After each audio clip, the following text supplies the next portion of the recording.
Bom, vamos começar. O Cássio deve conectar aí daqui a pouco. Acabou de Acho que entrar. está aqui agora, né, o Cássio. Bom, gente, obrigado aí pela presença, né? O Cássio entrou, né? Oi, Cássio, está ouvindo aí? Tô sim, agora sim. Legal. Bom, estou começando aqui.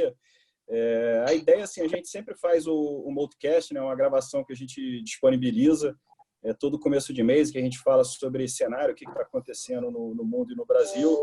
Depois a gente fala sobre a performance dos fundos e aí depois a gente fala um pouquinho onde que a gente ganhou e perdeu dinheiro aí individualmente nas estratégias.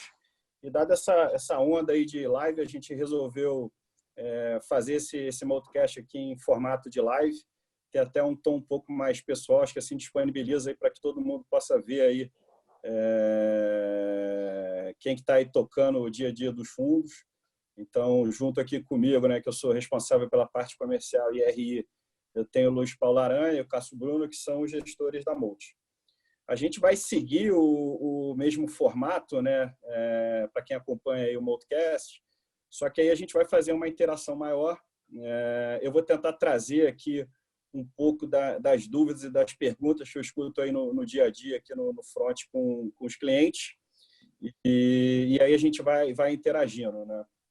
Então, eu vou começar aqui falando sobre cenário.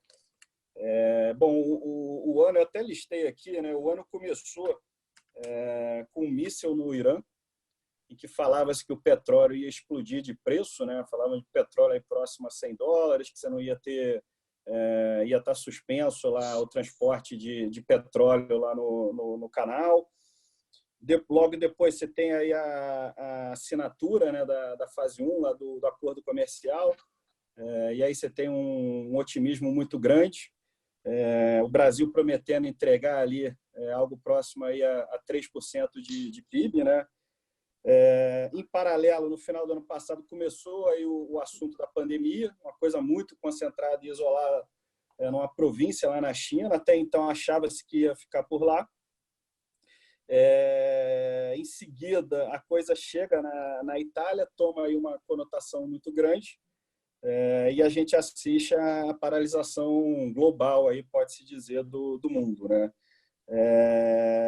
Pouco tempo depois desse choque, a gente teve lá a frustração na negociação da OPEP com a Rússia, o petróleo despenca, a gente tem um choque absurdo aí no preço do petróleo para baixo.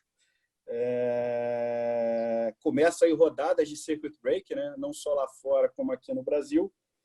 E finalmente, né, para botar mais uma cereja no bolo aí, eu não sei se dá para chamar de crise política, mas a gente tem aí um barulho muito grande lá em Brasília, né? Enfim, entre os poderes e tudo mais aí que a gente está acompanhando. Enfim, teve a saída do Moro e tudo mais.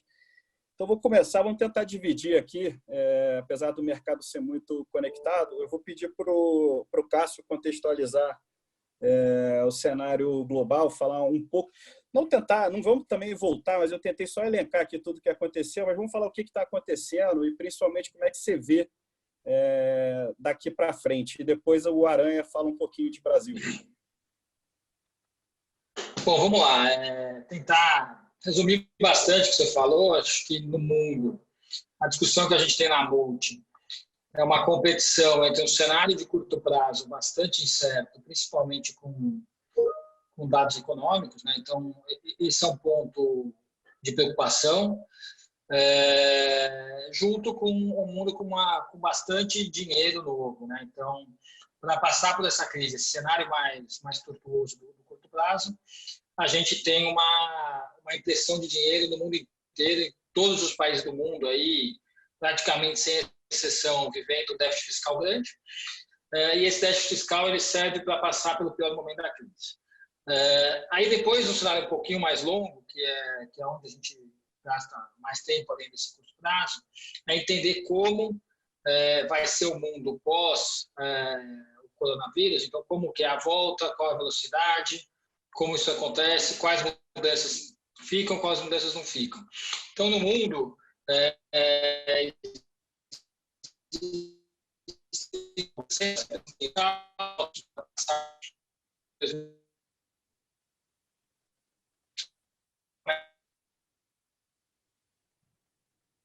Vocês estão ouvindo o Cássio aí?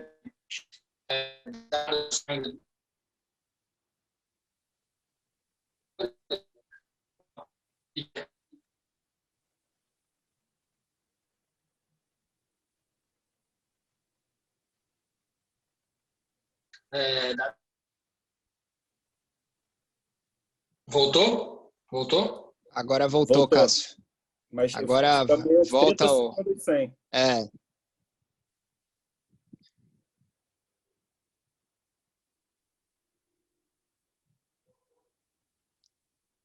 Estamos sem te escutar, Cássio.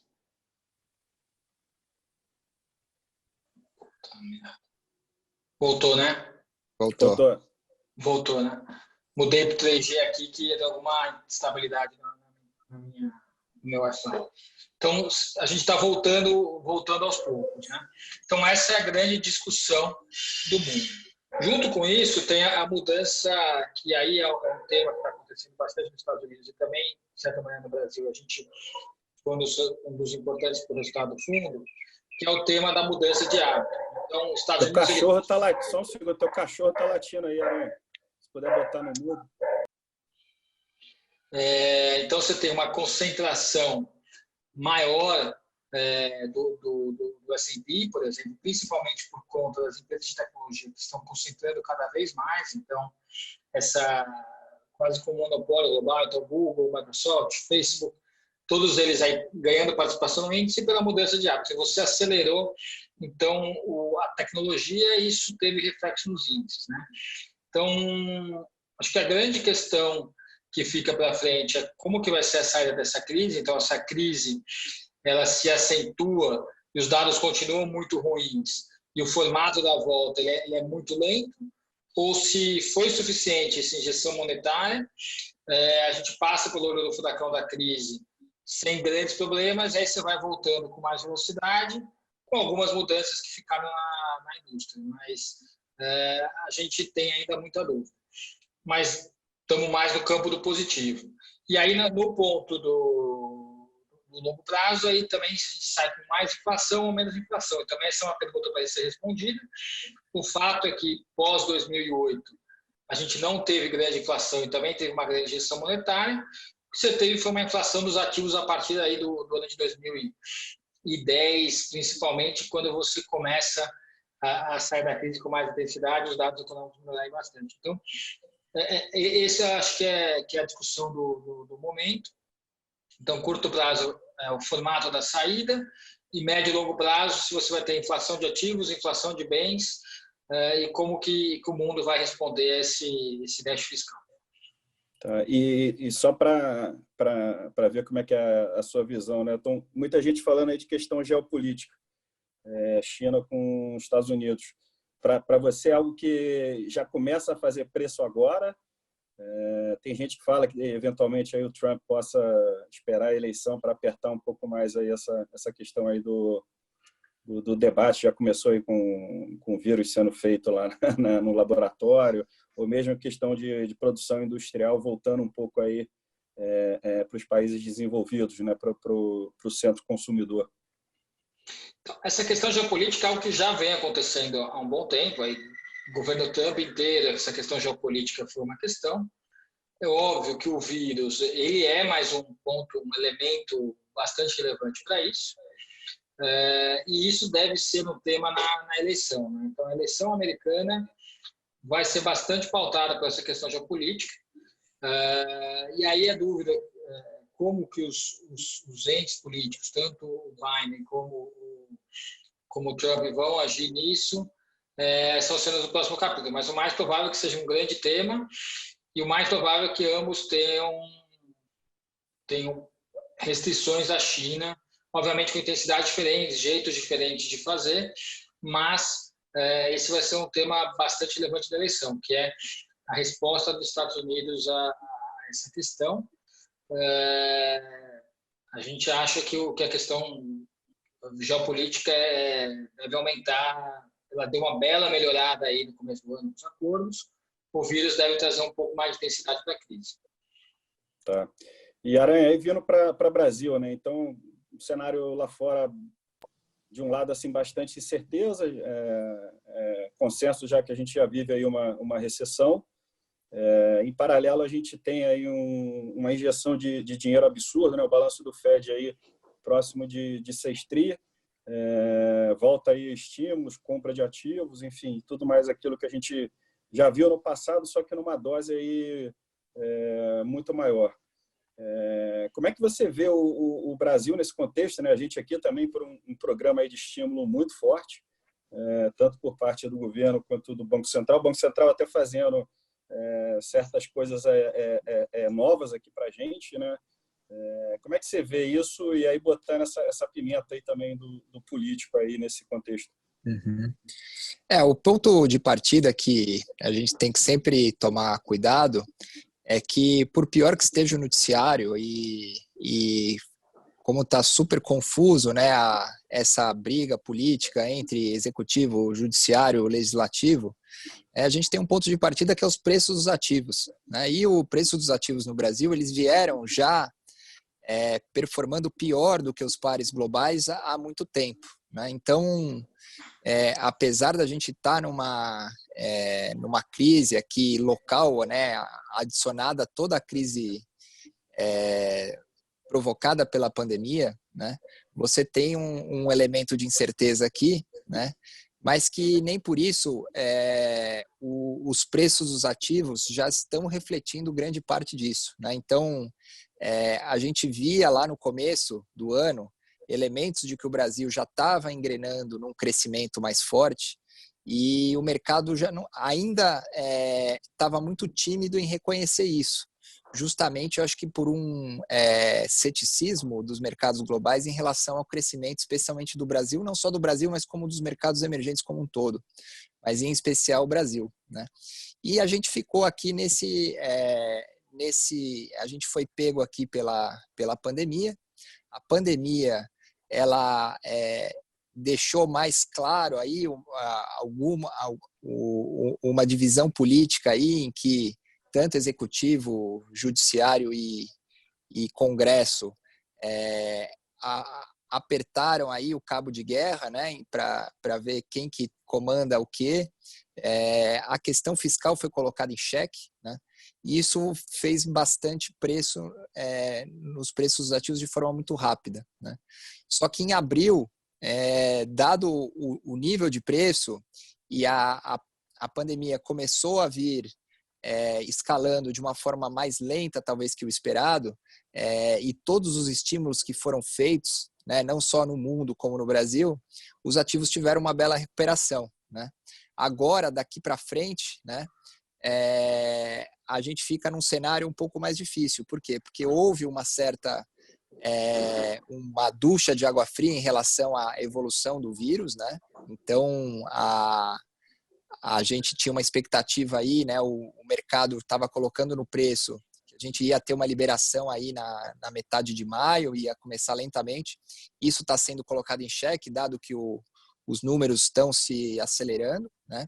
E em relação à briga política, a gente vê um processo aí que de curto prazo ele faz muito mais notícia do que preço, né? A gente busca muito olhar para a gente o nosso grande risco se, independente de quem está governando, se você tem aí uma âncora fiscal que vá defender aí o Brasil vai ser defendido de um grande gasto, né, de uma mudança muito grande na trajetória de gastos que importa no longo prazo, né? Então, se você tem aí um Congresso e Executivo minimamente de acordo com uma trajetória fiscal ok, né? E isso foi, vamos dizer, colocado muito em xeque com o salvamento dos estados, e aí o Senado deu uma boa melhorada no projeto, né? A gente consegue sair do risco aqui da pandemia, que é um risco concentrado no longo prazo, uma âncora fiscal que permite a gente, com um juros mais baixo, ter uma recuperação rápida da economia, né? Isso está muito fora dos preços ainda, né? Então, a gente vê que tem um período aí, o segundo trimestre, talvez o terceiro trimestre bem ruim para as empresas, mas mantendo aí as condições para que você tenha um juros de longo prazo baixo, os ativos conseguem se recuperar de forma bastante rápida, né? Então, é assim que a gente entende aí o cenário doméstico, né? E é por isso que acho que em abril aí teve uma recuperação rápida dos ativos. Você está no mudo, Adriano. Vamos lá. Supor que essa pseudo-paralisação aqui que a gente está vivendo se prolongue aí por mais um mês ou mesmo 2 meses. Como é que isso, possivelmente, assim, qualquer notícia marginal negativa é ruim, mas assim, como é que isso impacta no valuation das companhias, né? Que você está analisando, obviamente, aí um prazo longo lá no fluxo de caixa. Exatamente, tem 2 impactos, né? O primeiro impacto é quanto mais tempo você fica parado, aumenta o prazo que a companhia precisa dispor de capital de giro e todas as condições necessárias que ela opera em prejuízo, né? Então, isso, se você for olhar de uma forma geral na Bolsa, as empresas são as líderes de mercado com mais acesso a capital. Isso não são as últimas empresas a serem afetadas. Você tem alguma questão aí, por exemplo, a gente está sentindo no varejo que os setores de bens duráveis está sendo menos afetado do que o esperado, o setor de varejo de vestuário está sendo mais afetado, de shopping mais afetado, mas, grosso modo, as empresas de capital aberto são as maiores, né? As empresas pequenas que estão sofrendo mais, né? Que têm menos acesso e um capital mais caro. Então, no final desse processo, as empresas, a gente vê que elas estão bem capitalizadas e estão conseguindo sobreviver a esse período. Agora, quanto mais ele se prolonga, né?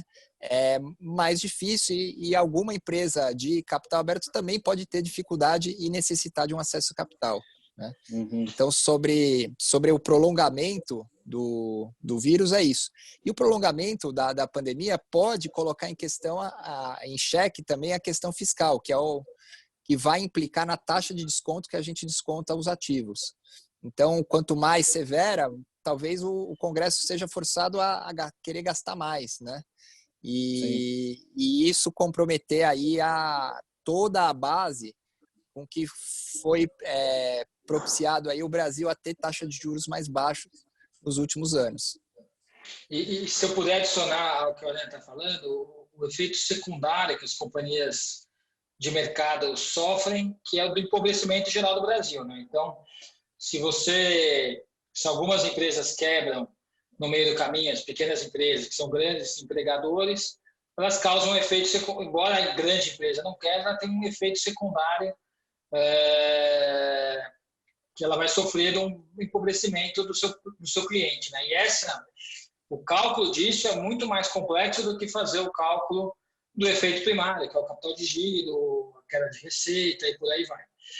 Então, isso é uma incerteza aí que a gente tem, e é a incerteza que tem tanto no Brasil como no mundo, que é a volta, se volta em V-shape, U-shape, todos os formatos. Qual que é os formatos da volta, né? Que é muito difícil da gente ainda perceber, e certamente vão ter vários padrões para vários setores. Uhum. Sim, verdade. Bom, vamos falar bem rapidinho aqui do fechamento aí do mês, como é que foi o comportamento dos fundos, e aí na sequência a gente fala onde que a gente ganhou e perdeu dinheiro, tá?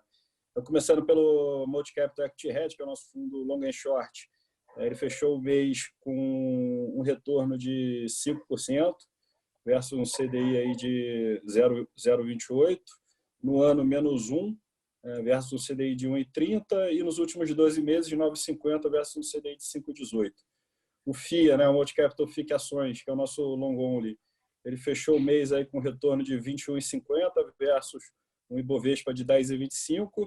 No ano, recuperou aí boa parte aí do gap aí com o Ibovespa. Então, ele está menos 30,05 contra o Ibovespa de menos 30,39. E nos últimos 12 meses, o fundo está menos 7,07 versus o Ibovespa aí de menos 15,73. E o Multi-Capital Long Bias, ele fechou o mês de abril com 16,39 versus o CDI de 0,28 e o Ibovespa de 10,25. No ano, menos 23,38 versus o CDI de 1,30 e a Bolsa de menos 30,39. E nos últimos 12 meses, ele está com um retorno de menos 4,64 versus um CDI de 5,18 e uma Bolsa de menos 15,73. Essas informações já estão disponíveis no nosso site. Quem quiser ver mais detalhes, está lá em www.multi.com.br. A gente, então, no mês passado, a gente conseguiu aí recuperar uma boa parte aí do que a gente perdeu ali no mês de março. Vamos começar falando do FII, Aranha. O que chamou a atenção, assim, vendo a composição da carteira, é que a gente tinha uma carteira com peso maior em bancos. Aí teve lá o drawdown, né, a perda ali na segunda quinzena de março. E, diferentemente do que muita gente veio perguntando para a gente, nós não adotamos uma postura tida como defensiva, assim, que aí para setores que muitas vezes o investidor acha que são tradicionalmente geradores de caixa, né? Ou mesmo aumentar a parcela em caixa. O nosso comportamento foi, na verdade, em diversificar e procurar aí boas histórias de assimetria, né?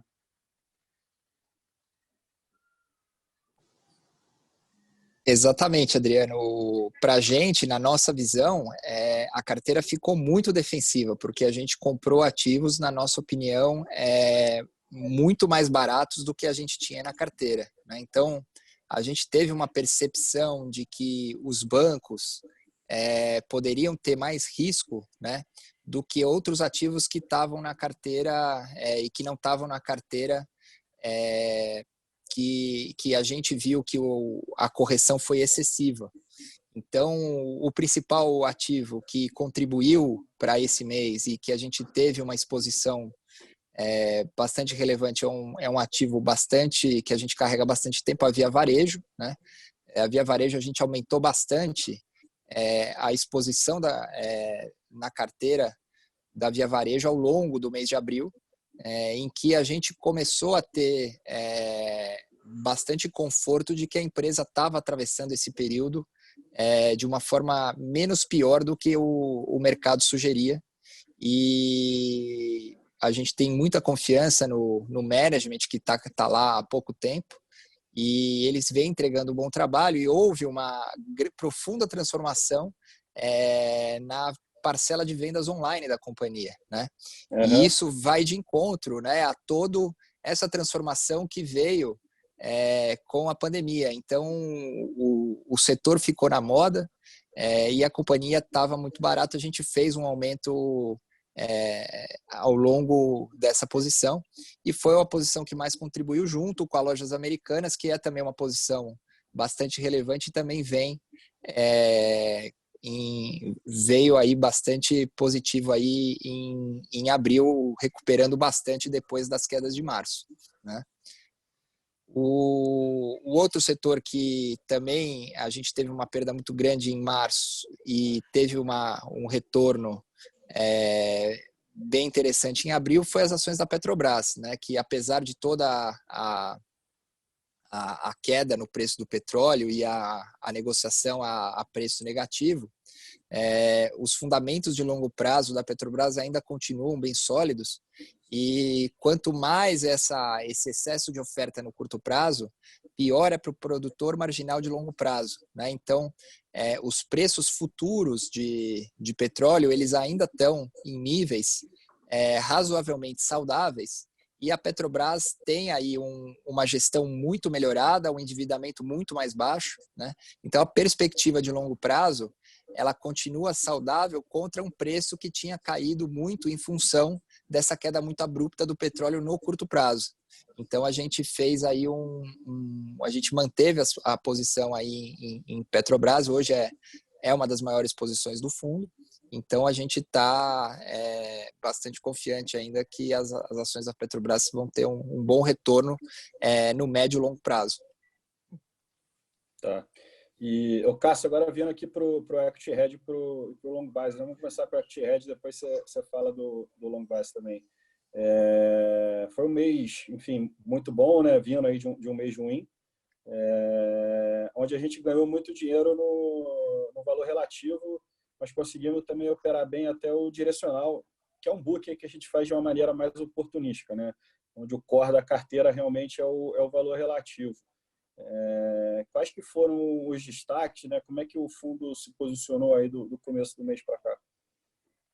Bom, não poderia ser muito diferente do FIA, né? É uma casa que a gente faz tudo muito conversado, é uma casa com muito consenso. A Via Varejo é o grande destaque, então o setor de varejo foi o grande destaque do mês. A gente ganhou dos 5% que a gente subiu no mês, 3,5% é o setor de varejo, né? E o grande destaque, então a gente ao longo também do mês de abril, a gente montou uma posição bastante relevante em Via Varejo. Foi uma posição bastante vencedora, então é o que o Aranha comentou, a gente percebeu a mudança ali da companhia, que ela se tornou muito mais online, a capacidade de adaptação com as lojas fechadas, o que permitiu que, e é uma posição que a gente conhece muito bem há muito tempo, permitiu que a gente colocasse uma posição bastante relevante na empresa. Então foi Via Varejo contra alguns shorts relativos aí do setor, eles foram variando ao longo do mês. As lojas americanas também foi uma posição bastante relevante. Se puder adicionar 2 setores ainda de destaque, então a parte direcional, que a gente ganhou bastante também, então foi bem relevante. E a segunda parte que foi bastante relevante foi a parte de alimentos, né? Então a gente tinha uma posição de Marfrig, que também conta outras duas empresas do setor. Então, destaques principais são Via Varejo, Marfrig, o direcional, e aí o resto ali, uma coisa ou outra ganha, outra coisa ou outra perde, mas esses são os grandes destaques do mês. E como é que você encerrou o mês em termos de posição, assim, posições macro, assim, que eu digo, não no individual? Então, pensando o livro pensar ele mais, se ele está mais positivo, mais negativo. Então, como a Leia falou na explanação do FIA, né? A gente montou uma carteira que, obviamente, se beneficiaria de um pouco mais do mercado, principalmente por conta das empresas estarem muito baratas e o que a gente precisava era só uma pequena estabilização de sentimento, não uma economia melhor ou pior, até porque os dados saíram pior, então aquela proteção de valuation grande com a percepção de que não seria tão ruim. E agora que a gente fez, com alguns ajustes, uma racionalidade voltando nos long shorts, a gente deu uma equilibrada no livro, né? Então a gente tem ainda muitas posições assimétricas, mas a gente diversificou mais o livro, colocou posições que se beneficiam com o mercado um pouco melhor, posições que se beneficiam com o mercado um pouco pior. E a gente está com um pouco mais de convicção que o câmbio fica acima dos 5, que para algumas empresas cria bastante assimetria na precificação. Então, tem algumas empresas que se beneficiam com o câmbio acima de 5. Se o câmbio vai ser 5,5, 6 ou 5, a gente não sabe. O que a gente tem mais convicção é que o câmbio acima de 5, essas empresas têm muita assimetria ainda. Tá bom. E o long bias, como é que foi o comportamento do direcional? Então, a gente passou a parte mais que estava mais barata a bolsa, mais comprada, próximo de 80% do fundo. Agora, no final do mês, a gente está comprado por volta, no começo desse mês, por volta de 65%. A gente está, um pouco o que a Aranha falou, um pouco mais da incerteza que a gente tem pela volta dos preços lá fora e, de certa maneira, no Brasil também. Então, o que a gente está reavaliando o cenário. E aí, conforme for o decorrer dos acontecimentos, a gente pode voltar a aumentar ou diminuir.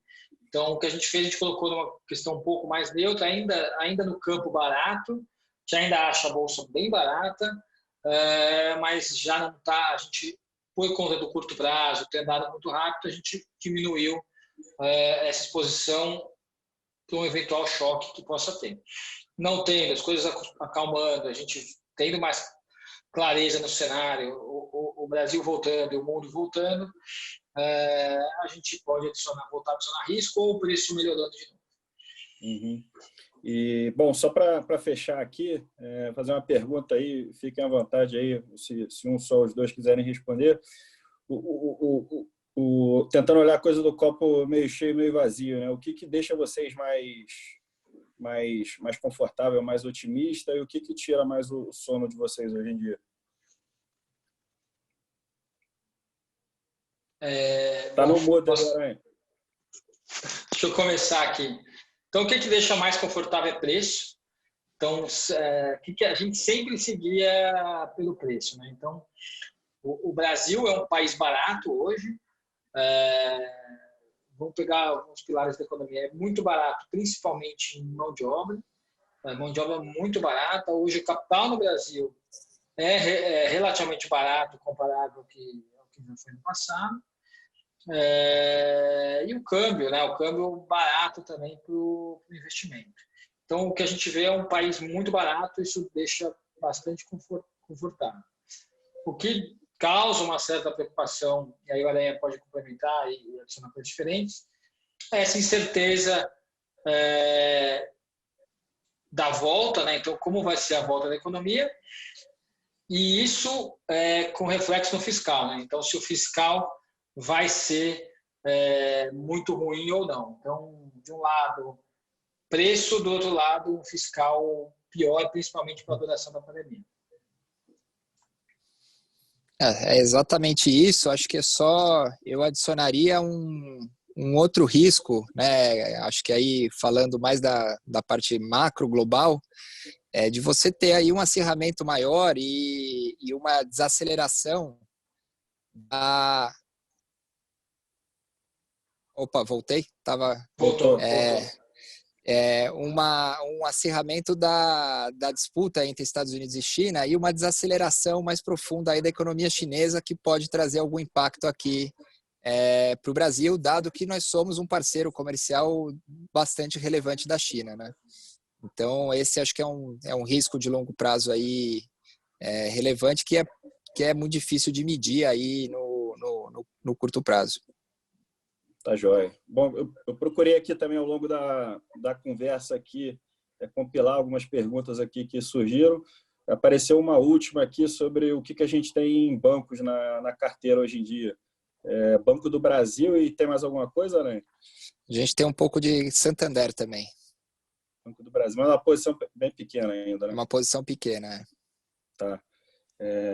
Bom, tá joia, gente. Eu queria aqui, primeiramente, agradecer em nome da Multi a presença de todo mundo aqui que pode participar. Tanto o áudio quanto a live vai estar disponível, o áudio aí nas principais plataformas de streaming. A gente vai ter o link também da live. Agradecer bastante aí os clientes, né, que se mostraram bastante resilientes. Eu acho que nunca é demais falar. Enfim, acho que essa cultura de longo prazo, acho que ela está começando a realmente chegar aqui no Brasil, então queria realmente agradecer. E qualquer dúvida eventual aí que surja, a gente está à disposição para responder aí, telefone, e-mail, enfim, a gente tem todo um time aí que está super à disposição, tá bom? Obrigado aí, Cássio, Aranha. Vamos aí para o mês de maio aí que promete, né? É isso. Vamos lá. Tá joia. Vamos lá. Obrigado. Obrigado, Um abraço. gente. Tchau, gente. Até mais.